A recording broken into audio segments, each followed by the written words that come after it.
Kami akan membahas mengenai ekologi sebagai dasar ilmu lingkungan. Anggota kelompok kami terdiri dari Hana Amira Zain, Intan Tatasari, Mila Jamila, dan selanjutnya ada Pipit Mulyasari, Risma Yuliana, dan Ruri Amaliati. Pengertian ekologi. Ekologi merupakan ilmu yang mempelajari tentang makhluk hidup dalam rumahnya atau rumah tangga makhluk hidup. Dengan kata lain, ekologi merupakan ilmu yang mempelajari tentang bagaimana makhluk hidup berinteraksi dengan lingkungan biologis dan fisik dalam menjalankan kehidupannya, dan bagaimana interaksi tersebut mempengaruhi satu sama lain. Selanjutnya akan membahas mengenai pengertian ekologi serta fokus pembahasannya. Pengertian ekologi. Ekologi merupakan ilmu yang mempelajari tentang makhluk hidup dalam rumahnya atau rumah tangga makhluk hidup. Yang pertama ada ekologi populasi. Ekologi populasi mempelajari tentang dinamika populasi. Di dalam suatu ekosistem, jumlah populasi selalu berubah-ubah. Hal ini terjadi tergantung dengan daya dukung lingkungan tempat tinggalnya. Yang kedua, ekologi komunitas. Ekologi komunitas menggambarkan bagaimana suatu jenis makhluk hidup yang hidup di lingkungan tertentu berinteraksi dengan jenis makhluk lain di lingkungan yang sama. Ekologi ekosistem. Ekologi merupakan ilmu yang mempelajari interaksi makhluk hidup dengan lingkungannya. Ekosistem merupakan komponen dari ekologi, terbagi menjadi dua, yaitu biotik dan abiotik. Biotik artinya hidup dan abiotik makhluk tak hidup. Dapat ditarik kesimpulan bahwa ekologi ekosistem adalah memahami hal-hal yang kompleks dengan menjadi lebih sederhana. Contoh interaksi ekosistem yaitu adalah dapur. Karena di dapur tempat kita memasak, banyak makhluk lain yang menumpang hidup. Contohnya semut, cicak, dan lalat. Contoh lainnya yaitu simbiosis mutualisme antara kupu-kupu dengan bunga. Selanjutnya ada alur suksesi darat. Contohnya bagaimana komunitas lahir dan berkembang adalah invasi. Invasi adalah serbuan suatu jenis organisme dari luar wilayah, dan kolonisasi adalah tumbuhnya organisme tertentu.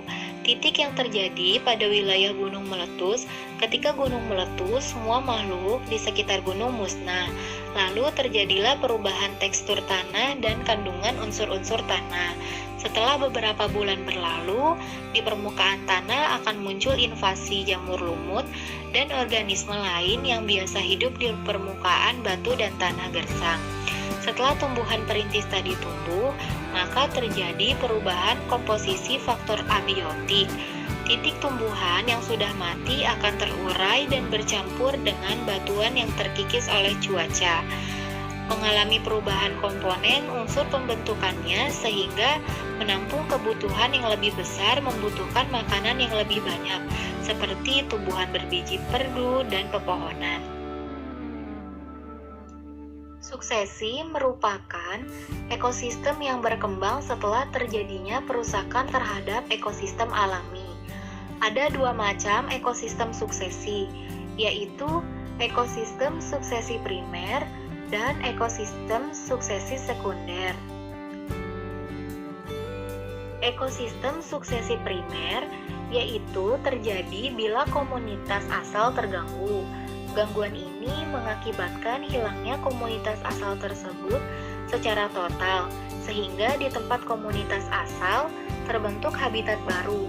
Gangguan ini dapat terjadi secara alami, misalnya tanah longsor, letusan gunung berapi, endapan lumpur yang baru di muara sungai, dan endapan pasir di pantai. Gangguan dapat pula karena perbuatan manusia, misalnya penambangan timah, batu bara, dan minyak bumi. Selanjutnya, ekosistem suksesi sekunder. berkembang setelah ekosistem alami rusak, tetapi membentuk habitat baru. Contoh, misalnya penebangan pohon di hutan sampai habis. Ekosistem suksesi sekunder dapat pula berkembang dari ekosistem buatan yang ditinggalkan secara alami. Contohnya sawah, ladang, padang alang-alang, belukar bekas ladang. Aturan suksesi. Walaupun suksesi berlangsung di tempat serta melibatkan jenis organisme yang berbeda, tetapi ada aturan yang berlaku. Berikut ini adalah aturan suksesinya. A. Susunan jenis berubah terus-menerus selama suksesi. Dengan kadar perubahan yang cepat, permulaan gerakan merambat lanjut. B. Jenis akan semakin bertambah ketika mendekati klimaks, tetapi sering terjadi penurunan ketika mendekati klimaks. Jenis-jenis organisme yang bersifat heterotrof biasanya bertambah menjelang akhir klimaks. C. Baik biomasa. Berat total populasi yaitu sama dengan jumlah individu dalam populasi dikalikan dengan berat rata-rata individu tersebut. Dalam ekosistem maupun bahan organik, dari organisme yang mati bertambah selama suksesi hingga tercapai suatu keseimbangan. D.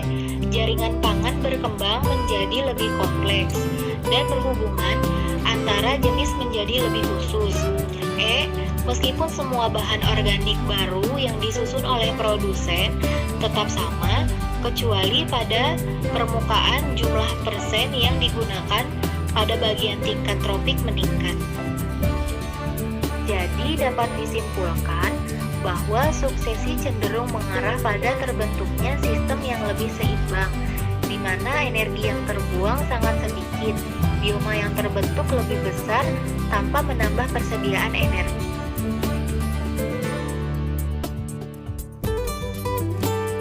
Terima kasih.